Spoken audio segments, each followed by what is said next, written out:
Kita semua tahu ada 6 selat utama di dunia ini, atau disebut Major Strait. Dari 6 selat utama dunia tersebut, 4 ternyata berada di Indonesia. Mengapa dikatakan Major Strait atau selat utama? Benar, selat itu adalah laut di antara dua pulau. Ada ratusan sebenarnya di dunia ini. Tapi mengapa dikatakan ada selat utama? Karena selat itu dilalui oleh kapal perniagaan. Jalur niaga tersebut memberikan julukan sebagai Major Strait. Dari 6 selat tersebut, nomor 1 ada di wilayah Indonesia, yaitu Selat Malaka. Sekali lagi, dari 6 selat penting dunia tersebut, 4 berada di Indonesia, di mana kita ketahui terusan Panama, terusan Suez itu adalah selat yang di luar Indonesia. Tetapi tahukah kita bahwa Selat Malaka adalah selat yang dilewati lebih dari 100.000 vessel atau kapal niaga besar setiap tahunnya, dan selat ini merupakan selat terbanyak dilintasi kapal, sehingga dikatakan sebagai selat nomor 1 di dunia. Kita perhatikan negara di utara Indonesia, ada Jepang, Hong Kong, Taiwan, Korea Selatan,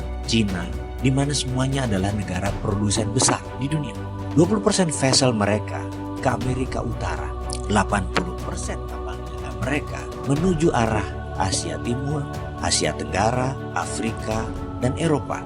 Dan semuanya melalui selat di Indonesia. Bahkan ada 18 juta barel per hari kebutuhan BBM negara utara Indonesia tersebut, di mana 80%-nya disediakan oleh Selat Hormuz, juga melalui Selat Malaka. Australia kalau mengirim barang ke negara utara Indonesia tersebut, pasti melewati Selat Lombok dan Selat Makassar. Lalu Indonesia dapat apa sih sebenarnya? Jujur, Indonesia tidak dapat apa-apa dari laut yang dipakai tersebut, dari selat yang dipakai tersebut. Tidak dapat apa-apa. Oke, itu masa lalu.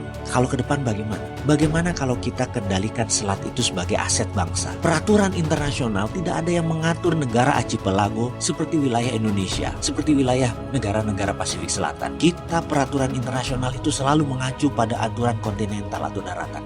Kita harus ubah wilayah laut selat Indonesia sebagai wilayah Indonesia, dan Indonesia memutuskan misalnya menutup laut tersebut. Apa yang terjadi? Dunia bisa geger. Australia lewat Papua Nugini kalau mau kirim barang ke utara. 4 negara utara Indonesia, Cina, Jepang, Korea, Taiwan, muter lewat Papua Nugini. Tidak usah pakai Selat Malaka. Gak bisa masuk lewat Natuna. Atau kalau mau ya melipir lewat sisi Thailand dan melipir lewat sisi Malaysia di Selat Malakanya. Pokoknya kalau mau melewati wilayah Indonesia, bayar asuransi senilai 1% dari nilai barang. Kita tahu barang yang lewat tersebut ada lebih dari 2 triliun dolar atau 2.000 billion. Jadi kalau itu kita asuransikan atau kita pajakin versi kita dengan nama asuransi, kita mendapatkan lebih dari 250 triliun per tahun. Dan ini untuk devisa negara. Akankah negara adik kuasa seperti Cina dan Amerika marah besar? Pasti. Beranikah kita melawan dan mempertahankan hak kita? Harus berani. Itu namanya revolusi.